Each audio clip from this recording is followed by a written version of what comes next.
Good morning, everyone. I hope you're doing good.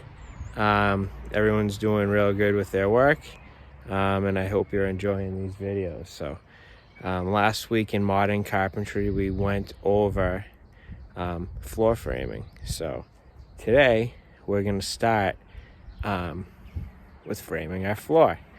We're going to frame our floor out of pressure treated material. So we're not going to use regular kiln dried material because it's not rot resistant.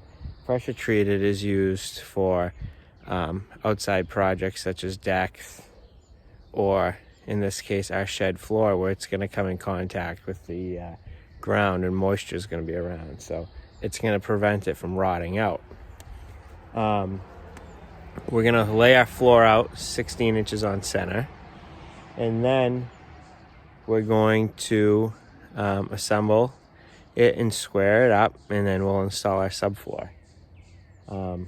Before I do so, I have to start by cutting all my joists to length. Briefly, we'll go over this and why we're going to do it this way. So our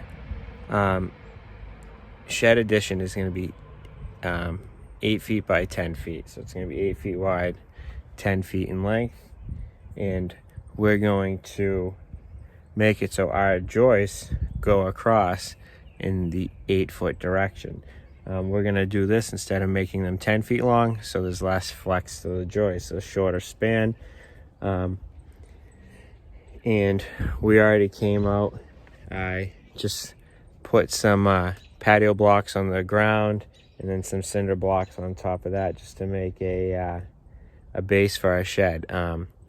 The code doesn't make us put footings in due to this just being a shed. It's under 200 square feet, so anything over that in this town, I'd have to put footings or a foundation in the ground. But in this case, we don't have to. So we're going to add on to this. We're going to lay our 10-foot rim joists 16 inches on center, and I'm going to show you how we are going to do that and how we're going to lay out our floor. So I just went and measured what we need for our floor dimensions. It's going to be 118 inches long, and it's going to be 94 5/8 wide. Now we're going to minus 3 inches from that because our rim joist on each side is going to be 1.5 inches thick. So we have a rim joist on each side, so that makes that 1.5 inches plus 1.5 inches is equal to 3 inches. So we're going to minus 94 5/8 from 3 inches. That's going to make our joist length 91 5/8 of an inch. And then our rim joist is going to be, our length will be 118. Now I'm going to show you one more thing about that. So when we build our floor, we're going to, for example, here's our rectangle. We're going to put our joists in between our rim joists like this. 1, 2, 3, 4, etc. Now, when we frame our floor on our end ones, we're not going to do that. We're going to make our end pieces 3 inches longer, 1.5 inches longer in each direction, and that way it's going to overlap our ends. So, as you can see, like that. So in this case, if we could go in between, but it's not going to be as strong. This way it's going to lock the corners together, and it's going to keep them from pulling apart on the joist. It's going to give everything a nice, secure fit. So we are just about ready to cut our pieces to length. In this case, our piece that's 118 right now, because the way I showed you, we're going to overlap that. We're going to add 1 inch. We're going to deduct 1.5 inches from each end on that. So our 118 rim joist is now going to be 115 inches, and our outside joists we're going to actually leave at 94 5/8. So fairly simple. It can be confusing if you're going quick and you're not paying attention, but we're all here to learn, so let's get started. All right, so I'm gonna show you real quick how we crown a piece of lumber. So you looked up what crowning a piece of lumber meant in modern carpentry, and I'm gonna show you how we do that today. So you're gonna take your piece of wood and you're gonna sight down it just like this, right? So I'm gonna look right down at the very end. And you're looking to see when your piece is on edge like this, if it has like a hump or if it has a dip. So occasionally you'll get a piece that's perfectly straight. Most of the time you're gonna get something that has what we call a crown. So the crown is when we have that slight hump. So when we install our pieces, we install them so the crown goes up. The theory behind this is, so when you install it with the hump up, it's gonna, when it settles, it's gonna settle flat. Rather, if you put it so it had that dip and you installed it going with the dip down, that it's only gonna make the dip worse and you'd have a sag in your floor or maybe your roof rafter, etc. So I'm gonna sight this. You know, look right down this edge and you're gonna see if it goes that way or if the hump in the middle goes that way. So in this case, when you sight down the edge, the hump goes to my left. So I'm gonna come down. You can do it on both sides. This is short. I'm just gonna put a big arrow up, and that's gonna indicate which direction I'm going to install this at. So I'm gonna crown my next rim joist and then I'm gonna lay them out.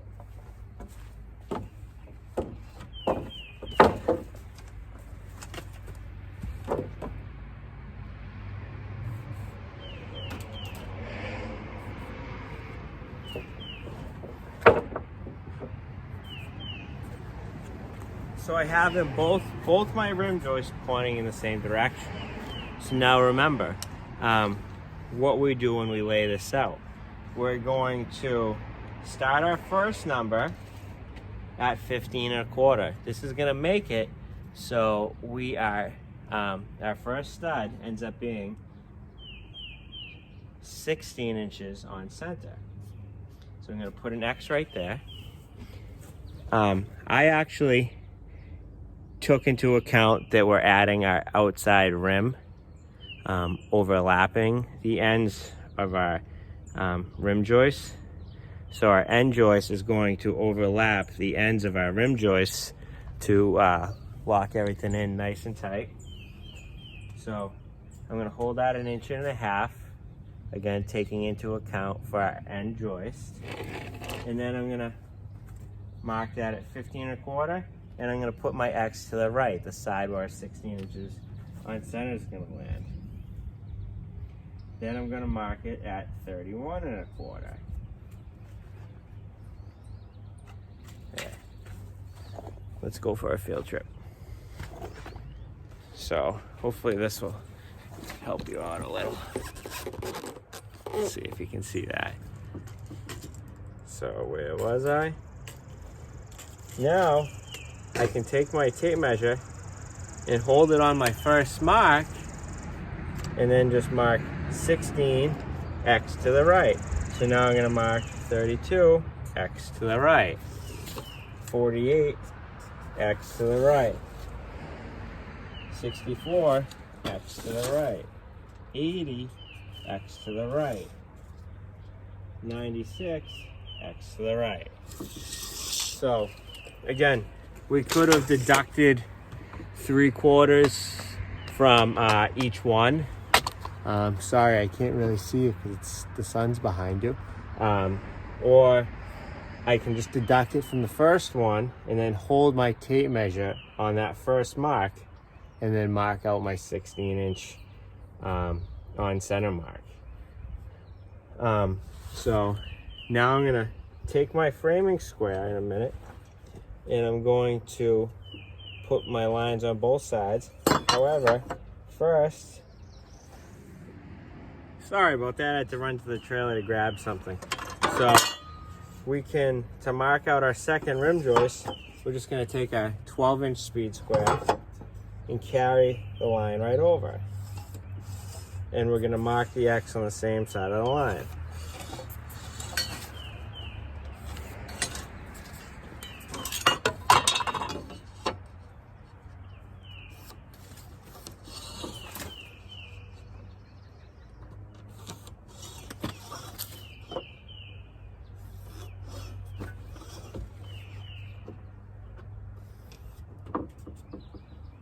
Perfect.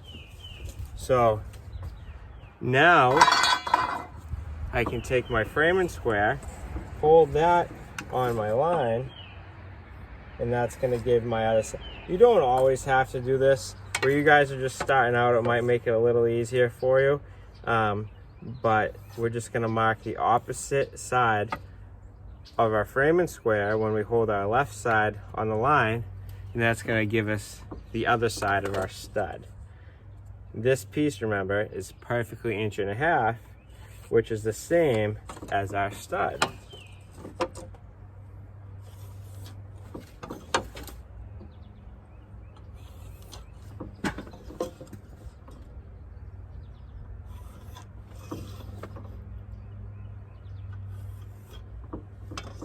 So again, the reason why we did it this way, we didn't lay out the second rim, was it just made it easier to copy our lines to save production for us.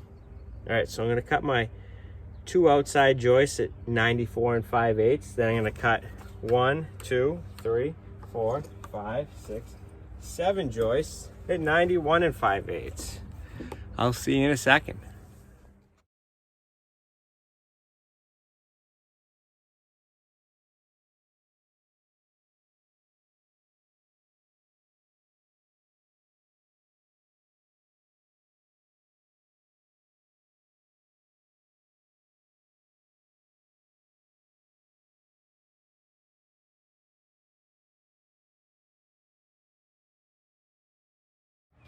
All right, so we have all the joists laid out and we're ready to assemble. So I'm going to show you in 1 second how we assemble this. Now, just real quick, I'm going to be using our nail gun, or my nail gun, not our nail gun. You guys aren't trained to use nail guns yet, so you're going to learn about nail guns sophomore year.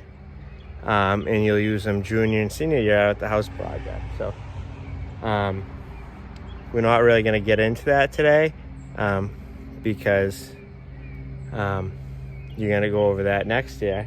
So I'm just using it because it's going to make getting this done all by myself quicker and faster. But I will, I'm going to set this up so I can show you how we're going to install our joists. All right, let's see. So nothing really matters as for square right yet. So we're just gonna put this all together and it's gonna be kind of rocking and rolling and moving around. So we're gonna start by taking my outside piece, crown up. My crown's over here.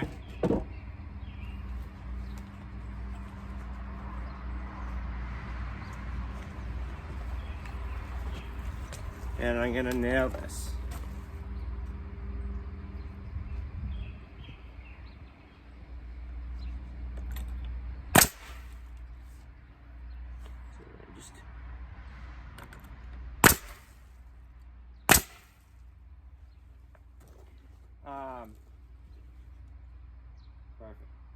So we're going to go to the opposite side.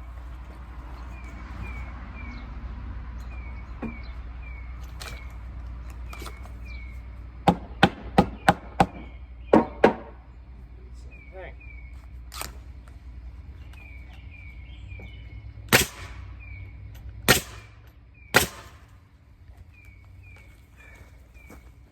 When nailing 2x6s, you want to nail 3 nails into the end of the stud, evenly spaced. When you do 2x4s, we're going to put 2.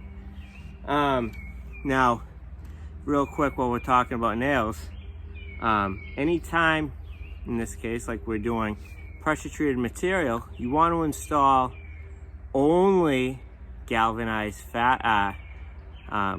nails into pressure treated. They're gonna be less likely to corrode outside, and they're not gonna rust. Now, the difference between a standard common nail that isn't gonna get wet is it's gonna look shinier. Your galvanized nails are gonna be duller and look gray. So in this case, mine are gray and they have like a little yellow tint on the ends. So also, you don't want to go using galvanized nails when you don't have to, because they're more expensive. So in this case, my box costs, $70, where a box of common nails costs $35. So you don't want to waste them when you don't have to. So I nailed, as you can see, my end joist to the ends. This is going to keep it from pulling apart. So now my next joist, I'm going to check my crown.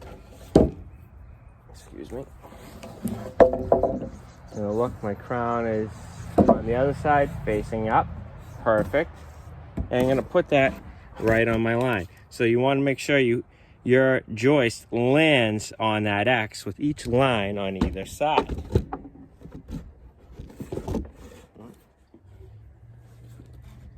So I'm going to line that up.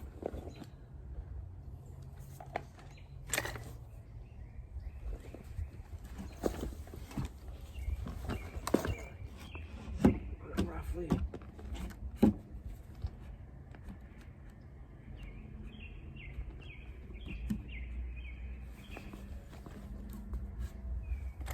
Now I'm going to nail it.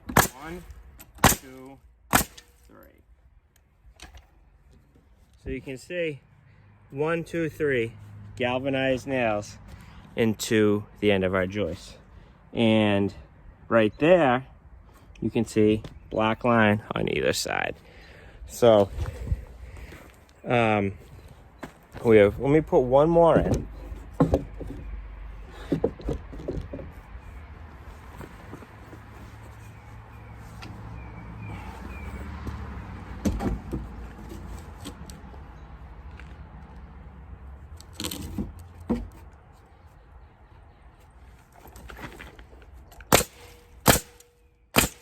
Perfect. Now I'm going to go nail my other side.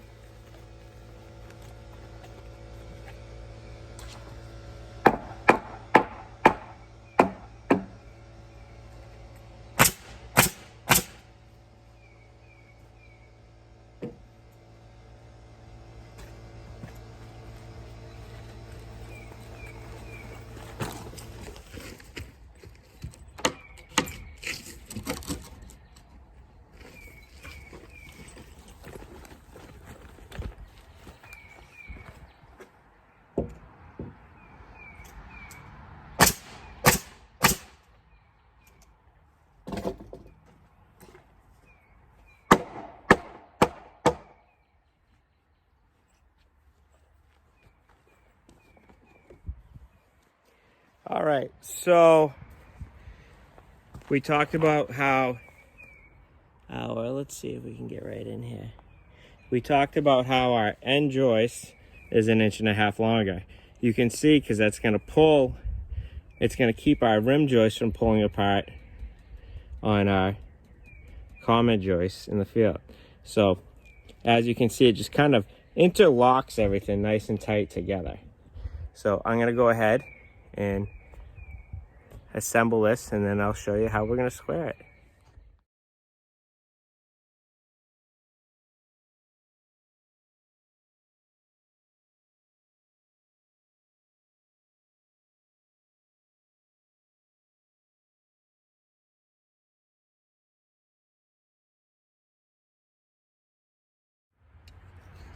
All right, so our floor is built. We're ready to attach it. We attached it to our shed. I leveled the joist up against the existing shed, and I fastened it to it. So now what we're going to do is check it for square. In this case, we're gonna do our 3, 4, 5 method. Nope, just kidding. What we're gonna do is measure our diagonals. Our diagonals, remember, are when we measure from corner to corner. And we're looking to get the same number on each diagonal. So first I'm gonna hook this one. Remember, you're gonna always measure it the same way. So I'm gonna hook it right in the same place. Make sure that's right in the middle. And I'm gonna measure to the top edge, and that's 51.5. You want to make sure you're always measuring, you measure to the same side of the tape measure when you're doing this, so it does not add or subtract any thing from the length of your diagonal. So I'm going to hook that, it's going to go right over. Wow. And I got 151.5. So let's just double check that. Right now we're actually, I believe, perfectly square.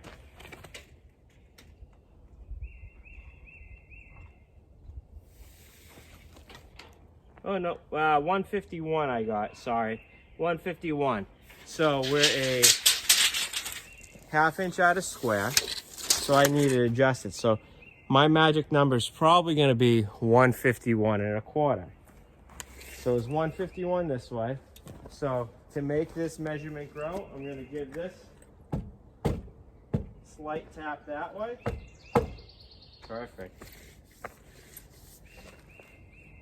Let's check it.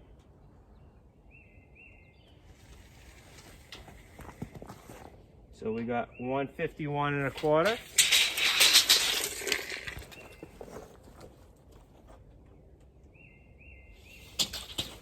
We'll go from this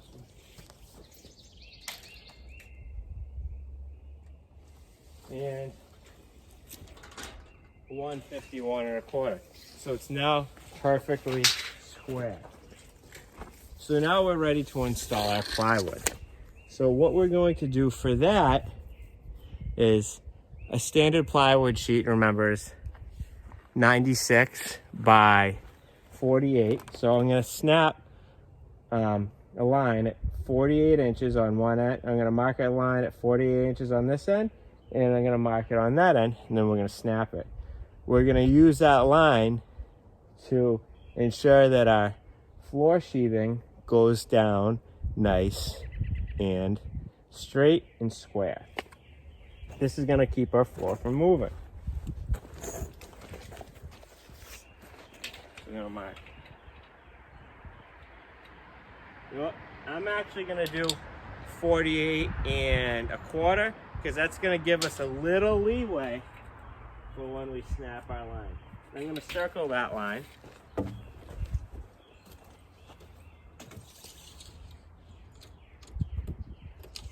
$48.25.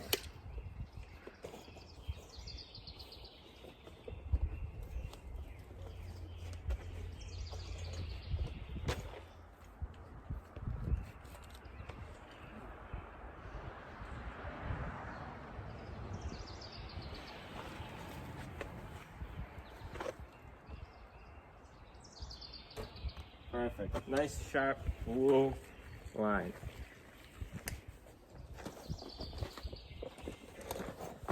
All right, don't touch that. I'm gonna go grab some plywood and we'll go from there.